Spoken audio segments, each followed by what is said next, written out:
Here is the Hyundai Tucson. Let's go ahead and get started. In order to access the bulb, first thing we have to do is open up the hatch. So let's go ahead, and now we need to get this light out of there because there's no way to access the bulb from inside. First thing we have to do is get this plastic cover off. There are two slots. For that we have to get a small flathead screwdriver, put it right in that slot there, and then pull this cover out.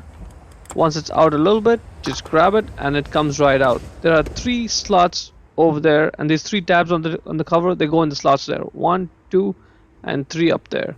We need to take off these two bolts. For that you need a 10mm socket ratchet combination.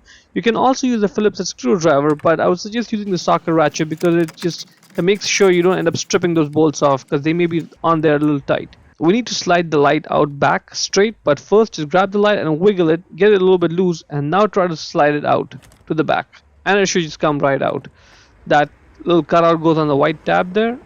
This pin goes inside over there, and these two holes, that's where the bolts go in, the 10mm bolts that we took out. That's the bulb holder for the rear turn signal. Just grab it and twist to the left to loosen it, and now it's loose and it comes right out.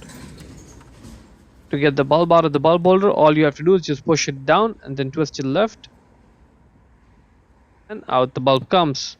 The bulb size is 2357. Check the link in the description to buy the new one from Amazon for yourself.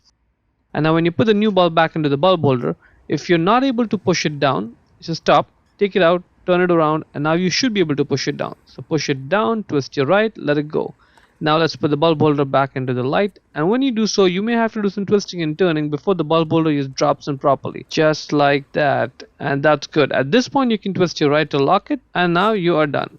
Now when you put the light back in, you have to focus on the front edge over there. We need to make sure that little cutout goes onto the white clip there. Otherwise the light will not stay in place. So put one hand on the front edge, one hand on the back, pushing it in. Let's just see how it goes in. It does not sticking out, so that's good.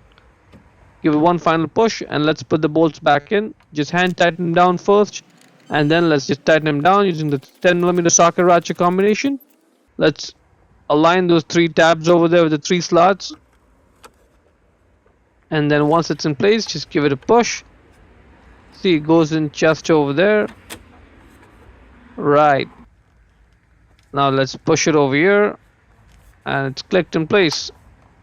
And that's good. And that is pretty much it. Hope you found it useful.